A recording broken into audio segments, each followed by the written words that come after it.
dari chatnya aja udah kayak gitu, berarti dia udah nggak mau sama kita.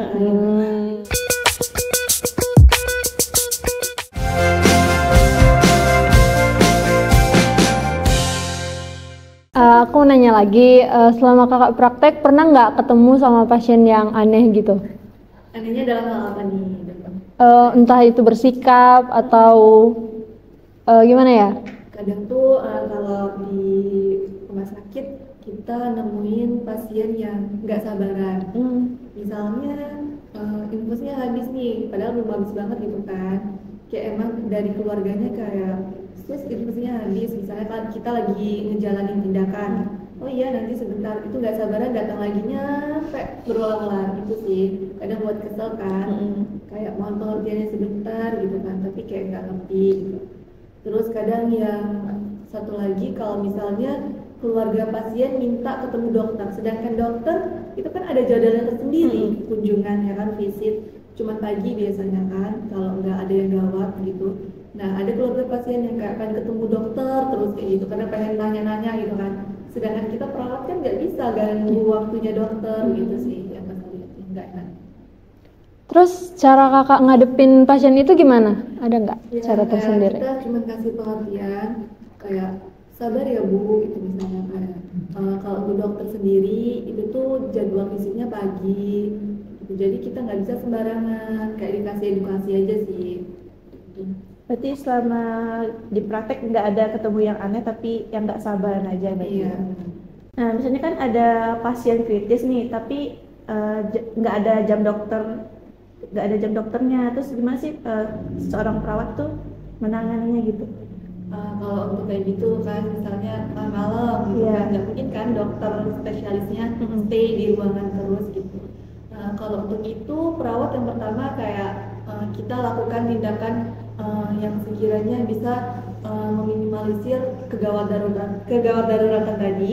Terus untuk peruangan itu kan emang ada dokter penanggung jawabnya, bukan dokter penanggung jawabnya beda sama dokter spesialis yang kunjungan setiap pagi itu tadi.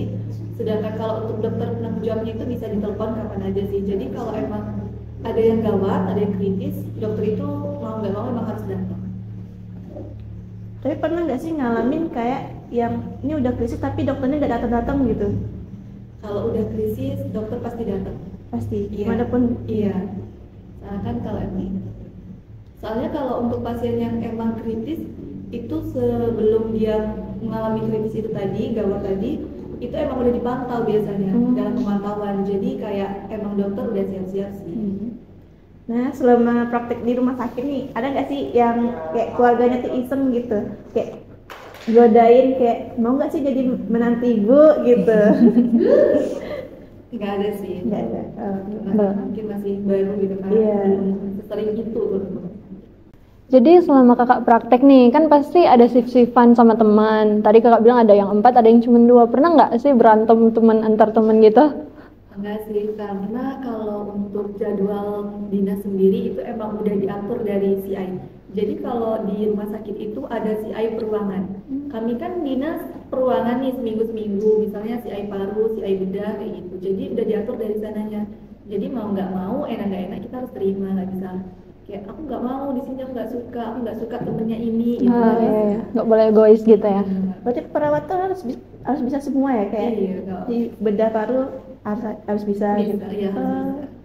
Berarti nggak sama kayak dokter tuh ada spesialisnya ya.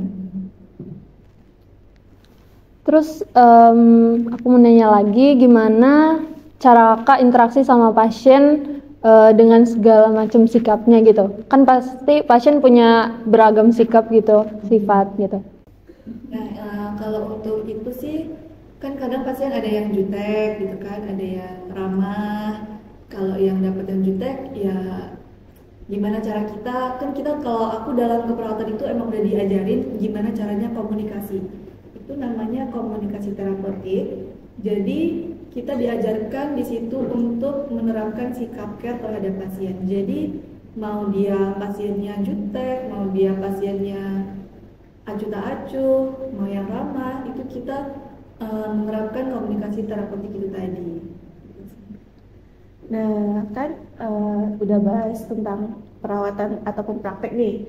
Nah ada nggak sih yang harus disiapkan gitu pada saat kita tuh mau masuk ke kuliah keperawatan gitu? Untuk pengalaman pribadi aku, Iya. Nah, kalau untuk aku sih sebelumnya nggak ada, karena kayak emang masuk keperawatan itu sebenarnya gini nih, kalau keperawatan aku masuk keperawatan nggak karena aku tadinya kan tes ya kan, terus jadi kayak beralihnya ke jurusan kesehatan karena ada niat untuk nanti setelah kan kalau kesehatan bisa ngambil bakasus kayak gitu. Jadi kalau untuk persiapan sendiri ya kita cuma jalanin aja gitu. Jadi udah masuk baru disiapkan, kalau aku sih. Gitu. Berarti nggak ada apa awalnya tuh nggak ada alasan khusus pengen perawat, tapi karena udah masuk jadi ya udah gitu. Iya. Nah kan pertanyaan kita udah habis nih, boleh nggak sih kasih sedikit pesan nih kepada adik-adik yang mau masuk ke studi keperawatan? Pesannya sih cuma kayak sebelum kita masuk ke dalam dunia keperawatan ya, kalian itu harus benar-benar memantapkan diri kalian untuk masuk ke keperawatan. Jadi jangan udah di tengah-tengah kalian nyesel terus berhenti gitu aja.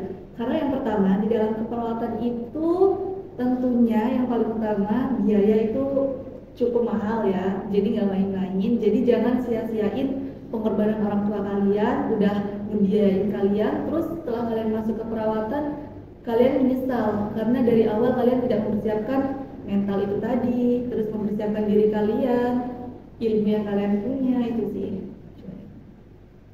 Nah sebelum mengakhiri percakapan kita kali ini, boleh nggak sih main game dulu sebentar? Nanti dipandu oleh Clara. Boleh? Oke Kak, kita akan main game tentang this or that.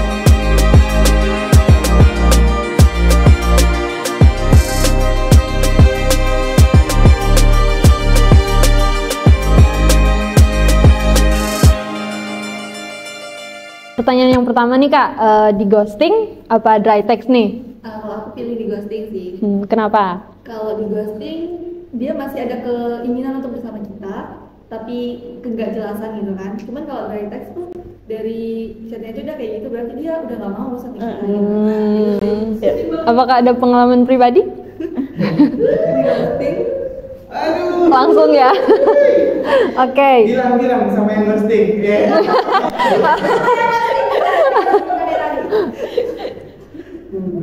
Oke, kita lanjut ya Kak. Pertanyaan yang kedua itu lebih muda apa lebih tua nih? lebih tua sih. Oke, emang kenapa kalau sama yang berondong? Merasa kayak gini.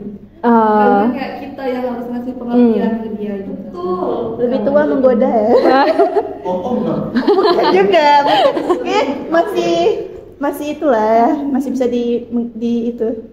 Ya itulah bukan. Oke. Lanjut nih Kak, Kakak pilih yang cuek apa posesif? Posesif dong.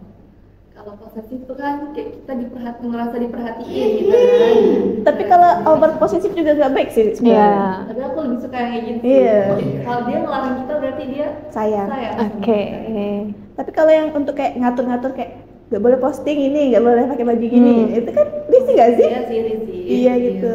Tapi terlalu cuek juga kan kayak Iya. Iya. dia nggak sayang sama aku dong. Posesifnya posesif yang lembut gitu nggak sih? Iya. Yang ada. Nggak boleh sayang. Iya. Aduh. Lanjut. Oke, lanjut pertanyaan yang keempat nih. Beda agama apa seiman? Seiman. Iya. Pasti. Kalau udah beda agama kayaknya nggak mungkin banget sih, kayak harus mempersatukan antara dua orang yang sangat berbeda gitu kan. Dua keyakinan itu yang berat. Berat. Lanjut. Oke, lanjut. Pertanyaan yang terakhir nih Kak. Lebih milih jauh tapi effort apa deket tapi effortless? Jauh tapi effort sih. Nah, Karena kalau dia nggak bereffort sama kita gitu kan, berarti kayak dia nggak ada gimana ya? Kayak nggak ada pengorbanan dia atau perjuangan dia untuk kita gitu. Beda niat buat Iya. serius juga. Nah, kalau cuma deket doang terus dia nggak pernah ngasih effort apa-apa ke kita, nggak ada gunanya. Ya nggak apa-apa jauh asal transparan aja. iya. Nah, baik, berakhir sudah nih percakapan kita kali ini. Cukup seru ya kali ini tamunya. Baik Kak, untuk Kak Isma terima kasih udah menyempatkan waktu ke acara kami. Dan kami mohon maaf kalau ada salah kata. Kami tutup dengan Assalamualaikum warahmatullahi wabarakatuh. Bye bye guys.